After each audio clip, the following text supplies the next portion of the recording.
Mein Name ist Sebastian und ich brauche heute mit euch zusammen auf unserem 40 Liter One Pot Brewing Brew in a Basket System ein hoffentlich leckeres Weihnachtsbier.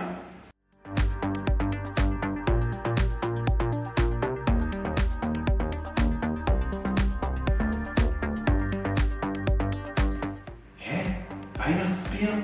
Wir haben Mitte September, draußen regnet es, über 15 Grad. Warum brauchen wir jetzt schon ein Weihnachtsbier? Und zwar habe ich guten Freunden von mir versprochen, im Dezember, wenn wir unsere jährliche Weihnachtsparty machen, ein spezielles Weihnachtsbier zu brauen. Ich habe mir dafür ein Rezept ausgesucht, was ziemlich komplex ist. Und zwar habe ich mir ein Gewürzbier-Rezept ausgesucht, was mit einer belgischen Hefe arbeitet und über 7% an Alkoholgehalt haben soll. Insofern handelt es sich dabei um ein relativ komplexes Rezept und ich will dem Ganzen einfach genügend Zeit geben, dann bis zur Party hoffentlich ein bisschen runder zu werden, dass sich diese Aromen schön miteinander verbinden können. Dazu habe ich gestern schon einige Vorbereitungen getroffen. Ich habe die Hopfenmengen abgewogen, meine Schüttung abgewogen und schon zurechtgelegt. Steht hier unten. Jetzt habe ich 5 Kilo Wiener Malz, 500 Gramm Abbey Malt, also belgisches Malz, 300 Gramm Cara Hell, 300 Gramm Weizenflocken. Beim Hopfenkochen werde ich 45 Minuten lang 45 Gramm East Kent Golding benutzen, um dann auf ungefähr 25 IBU. Am Ende des Kochens kommen noch 250 Gramm brauner Zucker dazu und 250 Gramm Zuckerrohrmelasse. Die beiden Zugaben am Ende vom Kochen werden insgesamt natürlich den Alkoholgehalt in erster Linie nochmal ein bisschen anheben. Zum anderen wird durch die Melassen nochmal ein bisschen zusätzliche bittere und durch den Rohrzucker, Braunzucker nochmal zusätzliches Aromaprofil mit aufgenommen. Das erhoffe ich mir zumindest davon. Um dem Ganzen dann noch ein bisschen weihnachtliches Feeling zu geben, werde ich ein bisschen Spekulatiusgewürz am Ende dazugeben. Und vor der Abfüllung kommen noch ca. 30 ml von diesem Vanilleextrakt dazu. Genau, vergären werde ich das Ganze mit einer belgischen Saisonhefe, die Seffe Belgian Saison BE134. Ich habe hier schon knapp 30 Liter Brauwasser auf jetzt knapp 70 Grad erhitzt. Das ist warm genug, damit ich nach der ersten Schüttung auf meine Maischetemperatur von 66 Grad komme. Diese Maischetemperatur werde ich dann für eine knappe Stunde, 45 Minuten mal gucken, halten, bis das Ganze jodneutral ist. Dann würde ich sagen, kann es auch schon losgehen.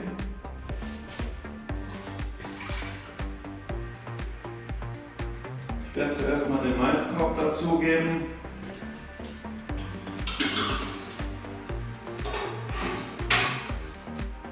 Zunächst werde ich mal die Maischetemperatur herabsetzen auf 66 Grad. Dazu drücken wir einfach einmal nach oben, um in den Auswahlmodus zu kommen.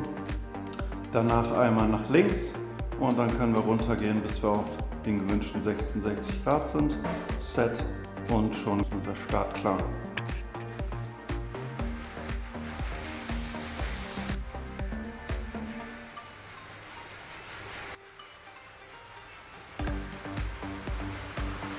Und natürlich gut umrühren, nicht vergessen.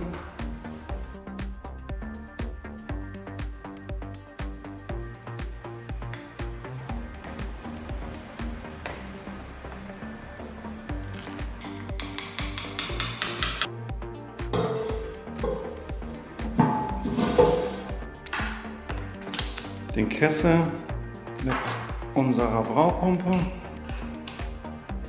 und dann können wir aus unserer Braupumpe zurück in den Kessel.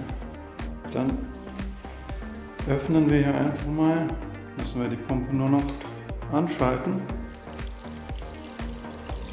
So,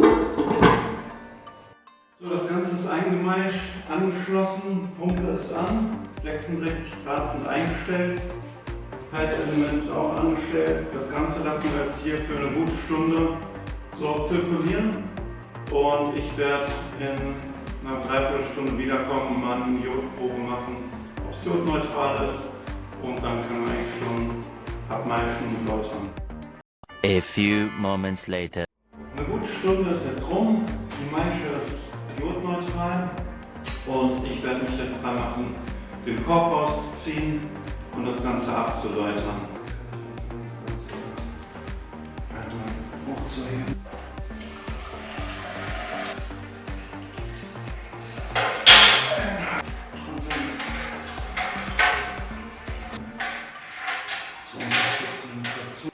Das Ganze lasse ich jetzt hier für 10 Minuten so abtropfen. In der Zeit können wir auf dem Controller über AM in den manuellen Modus gehen und das Ganze auf 100% hochfahren. 100% Set. Und schon sieht man, die Heizung ist wieder angesprungen und heizt das Ganze jetzt bis zum Kochen auf.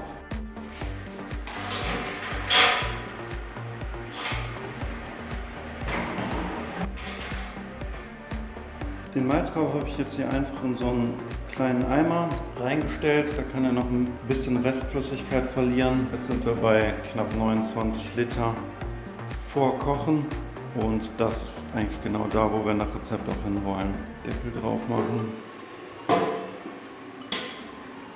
Dann geht das Ganze auch ein bisschen zügiger.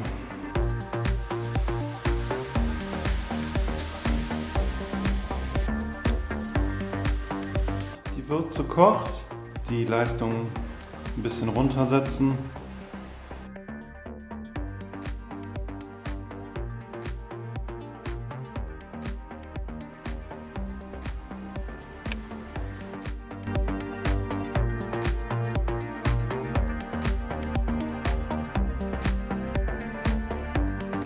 Eine gute Dreiviertelstunde ist jetzt vergangen. Es ist Zeit für die nächsten Zugaben.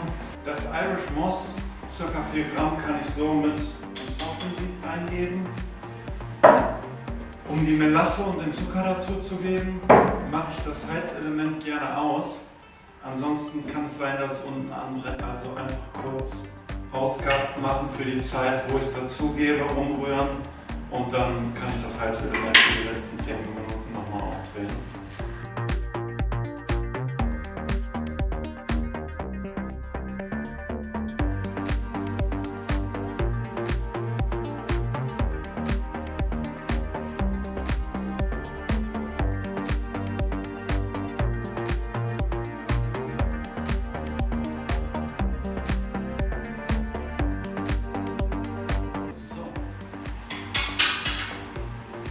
Und jetzt darf das Ganze nochmal für 10 Minuten.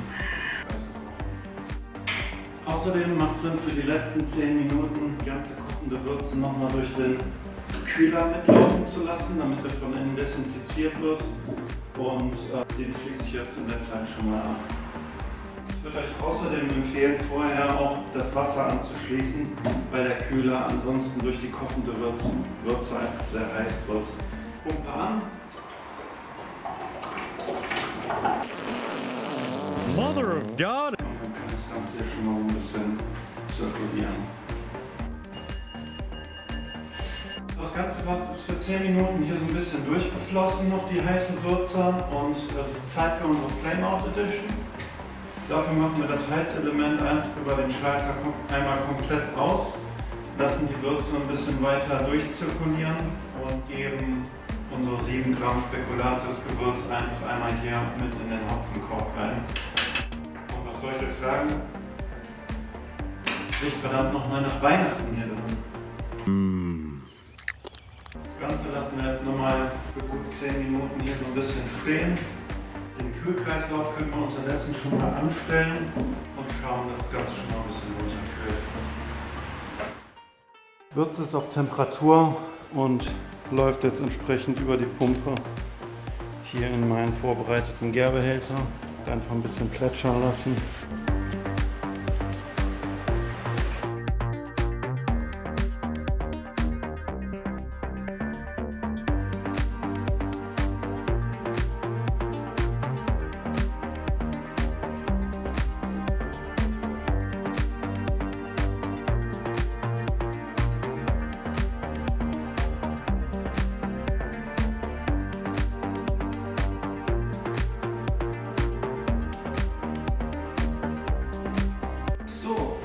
fertig für heute. Ich habe gerade noch ein bisschen aufgeräumt, alles sauber gemacht. Ich werde mir jetzt noch einen Schluck von meinem letztens in meinem Video auf Instagram selbstgebrauten Vanilla Cream Ale genehmigen zum Abschluss des Tages. Insgesamt sind rund, ich würde sagen, irgendwas zwischen 24 und 25 Liter Weihnachtssaison-Sud rausgekommen.